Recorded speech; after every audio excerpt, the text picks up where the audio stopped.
Okay, today we are going to start the next chapter, biodiversity and conservation. So look on to your NCERT book, hold your pencils. So content we are going to read will be biodiversity के बारे में पढ़ेंगे. Biodiversity क्या है, उसमें कितनी species हैं, कितनी extinct हो गई हैं, and what are the patterns of biodiversity. And next will be how to conserve biodiversity. Biodiversity को हम कैसे conserve कर सकते हैं. टू टाइप से कॉन्जर्वेशन होता है, एक्स सिटू और इन सिटू. जैसे आपने पढ़ा national park, wild life sanctuaries, biosphere reserve, sacred groups, तो वो सारे पढ़ेंगे. वो किसके अंदर आते हैं, एक्स सिटू में आते हैं या इन सिटू में आते हैं. So see your first para. If an alien from a distant galaxy were to visit a planet Earth, the first thing would amazed and baffle him would be most probable be the enormous diversity of life that he would encounter. अगर हमारी धरती पे कोई मान लीजिए alien आ जाए किसी और गैलेक्सी से, बहुत सारी गैलेक्सीज हैं हमारे यूनिवर्स में, ठीक है. अगर कोई एलियन हमारी धरती पे आ जाएगा तो उसे क्या लगेगा कि यहाँ पर इतनी, वो अमेज्ड हो जाएगा. He will be amazed. Baffle मतलब होगा कि it will be impossible for him to understand. वो बिल्कुल कंफ्यूज हो जाएगा कि इतनी सारी डाइवर्सिटी भी है यहाँ पे. बिकॉज फॉर दिस, उनके लिए तो ये बिल्कुल न्यू प्लानट है ना, उनकी तो अलग ही है. वहाँ पे तो कहीं भी लाइफ पॉसिबल नहीं है, इस टाइप से कहीं भी नहीं है डाइवर्सिटी. इतनी स्पीचीज रिचनेस को देख के ही और जो भी एलियन आएगा, दैट विल बी अमेज्ड और baffle. Means like he will think it's impossible to understand. समझना उसके लिए मुश्किल हो जाएगा. फॉर इवन फॉर ह्यूमन्स, अगर हम ह्यूमन्स की भी बात करें, the rich variety of living organisms that which share their planet never cease to astonish and fascinate. अगर हम ह्यूमंस की भी बात करें तो लिविंग ऑर्गेनिजम्स की जो रिच वैरायटी है यहाँ पे लिविंग ऑर्गेनिजम्स की, with which they share this planet, जिसके साथ वो प्लानट को शेयर करते हैं, वो कभी सीज नहीं होता है, कभी रुकता नहीं, और वो एस्टॉनिश और बहुत फैसिनेटिंग और ब्यूटीफुल है. The common man would find it hard to believe that there are more than 20,000 species of ants. हमारे यहाँ पे अर्थ पे करीब 20,000 स्पीशीज, सिर्फ वैरायटी आंट्स की. आपने आंट्स देखी, चींटियाँ, उसकी सिर्फ 20,000 वैरायटी. पॉपुलेशन तो हम काउंट ही नहीं कर रहे हैं. 20,000 टाइप की, 20,000 टाइप्स की. जैसे कि हम सिर्फ एक ही स्पीशीज़ है हमारी यहाँ पे जो एग्जिस्ट कर रही है अभी, होमो सैपियंस है हम, और उसमें भी हमारी पॉपुलेशन इतनी ज़्यादा है. वहाँ पे से 20,000 तो वैराइटीज़ ऑफ एंट्स हैं, ठीक है.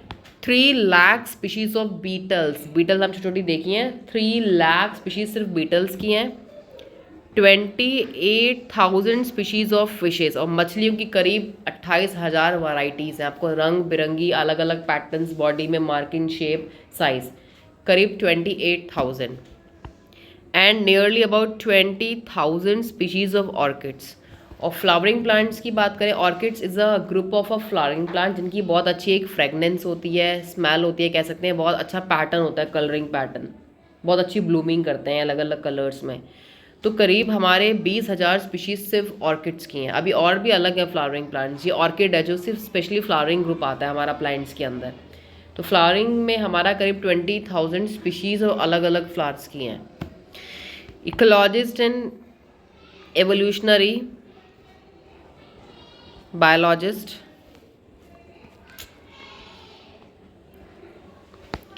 have been trying to understand significance of such biodiversity by asking important question. तो इकोलॉजिस्ट जो हमारे हैं वो बहुत सारे क्वेश्चंस आस्क कर रहे हैं कि और इतनी बायोडाइवर्सिटी का होना क्यों है, मतलब क्या इंपॉर्टेंस है, क्या सिग्निफिकेंस है इतनी बायोडाइवर्सिटी हमारे अर्थ में और क्यों है. तो उनके माइंड में बहुत सारे क्वेश्चंस हैं. जैसे कि देखिए, why are there so many species, इतनी स्पीशीज़ क्यों हैं. Did such great diversity exist throughout the earth history, क्या ऐसी बायोडाइवर्सिटी हमेशा अर्थ की हिस्ट्री में रही है या अब हमें दिख रही है, क्योंकि हम तो अभी आए हैं ना, हमें अपना एंशियंट नहीं पता हिस्ट्री क्या थी. How did this diversification come about, इतनी सारी स्पीशीज़ कैसे बन गई धरती पे, ऐसा क्या हुआ कि इतनी सारी स्पीशीज़, आंट्स की, ऑर्किड्स की, इंसेक्ट्स की, फ्लावर्स की. Okay, how and why is this diversity important to the biosphere, और ये जो बायोडाइवर्सिटी इतनी ज़्यादा इंपॉर्टेंट क्यों है हमारे इस बायोस्फीयर के लिए जहाँ हम रहते हैं अर्थ की लेयर पे. Would it function and any differently it the diversity was much less, क्या होता, क्या हमारा अर्थ उसी तरीके से फंक्शन करता जैसे आज कर रहा है अगर डाइवर्सिटी थोड़ी कम होती तो. क्वेश्चन तो है, क्या अर्थ वैसे ही फंक्शन करता जैसे आज कर रहा है. How do humans benefit from the diversity of life, तो ह्यूमन्स को क्या बेनिफिट मिलता है डाइवर्सिटी ऑफ लाइफ से. So these all are the questions in the mind of ecologist, क्योंकि हम इकोलॉजी का पोर्शन पढ़ रहे हैं. Okay, now come to the first topic, biodiversity. तो देखते हैं बायोडाइवर्सिटी क्या होती है. In our biosphere immense diversity or heterogeneity exists only at the species level but all level of biological organization. तो हमारी बायोस्फेयर में बहुत ज़्यादा इमेंस, बहुत ज़्यादा डाइवर्सिटी है. इसको बोल सकते हैं हम हेट्रोजीनिटी. हेट्रो मतलब अलग अलग स्पीशीज़, एनिमल्स की, प्लांट्स की, इंसेक्ट्स की, यूकैरियोट्स की, प्रो की, यूनिसेलुलर की, मल्टी सेलुलर की, इतनी सारी डाइवर्सिटी है. Not only at species level, species level पे नहीं है but all levels of biological organisation. उनकी सिर्फ प्रजाति अलग नहीं है बट उनकी बायोलॉजिकल पूरा बॉडी की अगर हम डिज़ाइनिंग की बात करें उसमें भी बहुत ज़्यादा वेरिएशंस देखने को मिलेंगी. Ranging from macromolecules within the cell to biome. अगर हम किसी के सेल्स की मॉलिक्यूल्स की बात करें, सिर्फ मैक्रो मॉलिक्यूल्स की, वहाँ से लेकर के उनकी पूरी बायोम, उनका पूरा हैबिटाट, वहाँ पे भी डिफरेंस मिलेगा हमें हर किसी एनिमल का. Biodiversity is the term popularized by the ecologist, by the sociobiologist Edward Wilson. तो हमारे जो सोशियोबायोलॉजिस्ट यहाँ पे हैं वो हैं एडवर्ड विल्सन. उन्होंने सबसे ज़्यादा टर्म हमारी पॉपुलराइज करी बायोडाइवर्सिटी की. सी दो next para now. He combined diversity at all levels of biological organisation. उन्होंने क्या करा कि बायोडाइवर्सिटी को सारे लेवल्स के साथ क्या कर दिया, कंबाइन कर दिया. The most of important of them are, सबसे इंपॉर्टेंट हमारे देखिए क्या है, 3 लेवल्स उन्होंने दे दिए बायोडाइवर्सिटी के. फर्स्ट देखिए हमारा क्या है, जेनेटिक बायोडाइवर्सिटी. तो जेनेटिक बायोडाइवर्सिटी का मतलब देखिए क्या है, a single species that might show high diversity at the genetic level. कोई भी एक स्पीशीज सबसे ज़्यादा डाइवर्सिटी हमारी किस लेवल पे दिखाएगी, जीन्स पे, जेनेटिक लेवल पे दिखाएगी. Over it's distributional range, the genetic variation shown by medicinal plant. अब देखिए हम यहाँ पे जेनेटिक्स का पढ़ रहे हैं तो आपको यहाँ पे ध्यान देना कि यहाँ पे एग्जांपल लिया गया एक मेडिसिनल प्लांट का जो मेडिसिन में यूज़ हो रहा है बहुत एंशियंट टाइम से. इसका नाम है राउ वॉल्फिया वोमिटोरिया. तो राउ वॉल्फिया वोमिटोरिया एक एंशियंट प्लांट है जो कि डिफरेंट हिमालयन रीजन्स में ग्रो करता है and might be in terms of potency and concentration of active chemical. तो इसका बहुत अच्छा पोटेंशियल है. इसके अंदर एक बहुत ही एक्टिव केमिकल का कॉन्सेंट्रेशन प्रेजेंट है. वो उस केमिकल का नाम है रिसरपाइन. तो इसके अंदर एक केमिकल है रिसरपाइन प्रेजेंट है, वो भी किसके अंदर, राउ वॉल्फिया वोमिटोरिया के अंदर, that the plant produces. India has more than 50,000 genetically different strains of rice. सिर्फ अगर इंडिया की बात करें तो हमारे पास करीब 50,000 वैरायटी सिर्फ राइस की हैं, सिर्फ राइस की. And 1,000 varieties of mangoes available भी हैं हमारे पास. तो अब ध्यान देना कि मैं बात कर रही हूँ यहाँ पे जीन्स की, क्योंकि अगर मैंने बोला डिफरेंट स्पीशीज़ हैं तो मतलब उनके अंदर का जीन्स भी डिफरेंस होंगे, डिफ़र करेंगे, तभी तो वो नई स्पीशीज़ बनी मैंगो की. अगर मैं एक दशहरी मैंगोज़ को कंपेयर करूँ किसी और मैंगोज़ से तो उन दोनों में डिफरेंस है, साइज़ में, टेस्ट में, हर चीज़ में, पल्प में डिफरेंस क्यों है, बिकॉज उसके जीन अलग है, उसके जीन अलग है, ऐसे मैंने स्पीशीज़ को अलग कर दिया. तो मतलब I am talking about their genetic diversity. मैं उनकी जीन्स के बिहाफ पे बात कर रही हूँ कि उनमें डिफरेंस है. तो अगर एग्जाम्पल आ गया एग्जाम में, सपोज कोई प्लांट है उसकी इतनी वैरायटीज़ अवेलेबल है तो मतलब we are talking about the genes. तो वहाँ पे आप देखेंगे categorise into the level of diversity, आप लिखेंगे द डाइवर्सिटी और द बायोडाइवर्सिटी या level of diversity here is genetic. तो जेनेटिक में आपको प्लांट की स्पीशीज़ मिल जाएंगी और जेनेटिक जीन्स का डिफरेंस मिल जाएगा, कोई केमिकल कंपोनेंट का मिल जाएगा. देखो अब इस प्लांट के अंदर एक कंपोनेंट क्यों बन रहा है, क्योंकि इस प्लांट के अंदर रिसरपाइन है, एक कॉन्सेंट्रेशन है केमिकल का जो मेडिसिन में यूज़ हो रहा है. दूसरे प्लांट में भी नहीं बन रहा क्योंकि वो प्लांट, और ये केमिकल कौन बना रहा है, जीन्स. हर हमारी बॉडी की जो एक मैसेजिंग होती है वो सब जीन्स करते हैं. जीन्स तो बताते हैं कि क्या केमिकल बनना है, कोडिंग तो वही करते हैं ना, तो वो जीन्स बना रहे हैं. तो ये हमारा आ गया जेनेटिक डाइवर्सिटी के अंदर. जो नेक्स्ट लेवल हमारा बायोडाइवर्सिटी का आता है वो होता है स्पीशीज़ डाइवर्सिटी. अब स्पीशीज़ डाइवर्सिटी में देखिए क्या है, the diversity eight species level. For example the western Ghats have a greater amphibian. अगर हम बात करें कहाँ पे कितनी वैरायटी ऑफ स्पीशीज़ मिलेंगी। जैसे वेस्टर्न घाट की बात करें हमारे, वहाँ पे एम्फीबियन स्पीशीज़ ज़्यादा है एज़ कम्पेयर टू ईस्टर्न घाट। तो वेस्टर्न घाट में एम्फीबियन मतलब वाटर और लैंड में रहने वाले एनिमल्स की स्पीशीज़ प्रजाति बहुत ज़्यादा है एज़ कम्पेयर टू ईस्टर्न घाट। मैंने यहाँ पे कोई बात नहीं करी कि उनके अंदर क्या केमिकल कंपोनेंट बन रहा है, उनके अंदर क्या जीन्स बना रहे हैं या क्या मेडिसिन में यूज़ हो रहा है, कोई बात नहीं करी। मैंने सिर्फ बात करी स्पीशीज़ की। पहले वाले मैंने बात करी रॉल वॉल्फिया एक प्लांट है, उसके अंदर एक केमिकल बन रहा है, वो केमिकल का मेडिसिन में यूज़ है। उसके साथ साथ हमारे यहाँ पे इंडिया में 50,000 मैंगो की वैरायटीज़ भी हैं, और ऐसी हमारे पास राइस की भी इतनी वैरायटीज़ हैं। तो मतलब we are talking about genetically different strain, genes पे डिफ़र करने वाले वो स्ट्रेन्स हैं। एक मैंगो की वैरायटी दूसरे से जेनेटिकली डिफ़र कर रही है। Clear. Now come to ecological diversity. Ecological diversity देखिए क्या है। एट द इकोसिस्टम लेवल, अगर हम इंडिया का एग्जांपल लेते हैं, for example with its desert, rain forest, mangroves, coral reefs, wetlands. अगर हम अपने डेजर्ट की बात करें, फॉरेस्ट की बात करें, रेन फॉरेस्ट की, मैनग्रोव्स क्या होते हैं, मैनग्रोव्स लिख लीजिए, what are mangroves? These are the plants which are found in edges of the river. Rivers के एजेस होते हैं, किनारे जहाँ पे मिट्टी गीली रहती है हमेशा। The plants found in the edges of river, EDGES, edges of the river are called mangroves.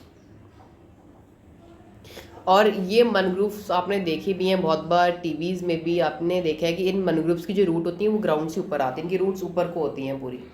The roots are coming out.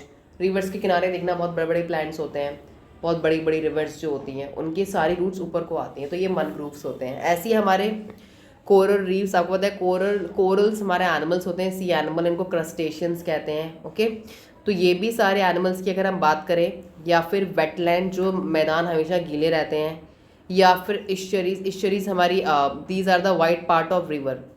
लिख लो वहाँ इश्चरीज क्या है, white part of river where it join the sea. वो white part river का बड़ा फैला हुआ पार्ट जहाँ से वो समुद्र से जुड़ती है। तो इश्चरीज क्या है, wide part of river where it joins the sea, जहाँ पे वो सी को ज्वाइन करती हैं। अब देखिए अगर हम एल्पाइन मीडोज की बात करें, तो एल्पाइन मीडोज क्या होते हैं हमारे, फील्ड ऑफ ग्रास, लिख लो, field of grass and wild flowers. Field of grass and wild flower in high mountains. Alpine word आ गया ना, एल्पाइन मतलब हाई, हाई माउंटेन में फील्ड ग्रासेस की और वाइल्ड फ्लावर्स की।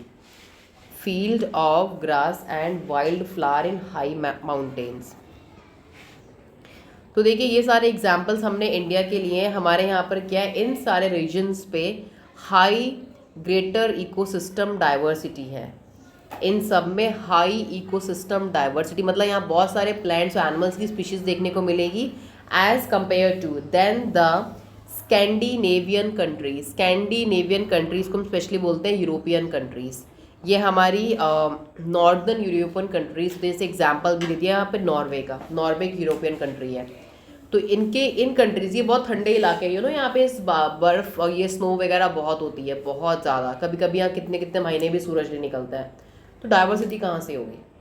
तो इन रीजन्स में बहुत कम डाइवर्सिटी। अगर हम अपनी इंडिया की कंट्री से कंपेयर करें, वो भी किन किन रीजन से, अल्पाइन मीडोज, इश्चरीज, वेटलैंड्स, इन सब से कंपेयर करें। ओके, तो देखिए इकोलॉजिकल डाइवर्सिटी में हमारा क्या आएगा, अलग अलग इकोसिस्टम आएंगे। इकोसिस्टम की तो बात करिए मैंने, एल्पाइन मीडो में एक अलग इकोसिस्टम बन रहा है, कोरल रीफ समुद्र के अंदर एक अलग इकोसिस्टम चल रहा है, right. Coral reefs are the colourful sea animals, लिख लो जिन्हें नहीं पता है, कलरफुल सी एनिमल, आपने देखा बहुत सारे कलरफुल सी एनिमल्स होते हैं, ये सब हमारे कोरल रीफ्स होते हैं। ओके, अब देखिए इकोलॉजी पे हम बात करेंगे, इकोसिस्टम की, स्पीशीज़ पे बात करेंगे, उनकी स्पीशीज़ के लेवल की, जेनेटिक में उनकी जीन्स की बात करेंगे। तो कोई भी एग्जांपल अगर बोर्ड में आता है, आपको लेवल मेंशन करना है तो आप लिख सकते हैं। I have to understand the question first of all. Now see the next para.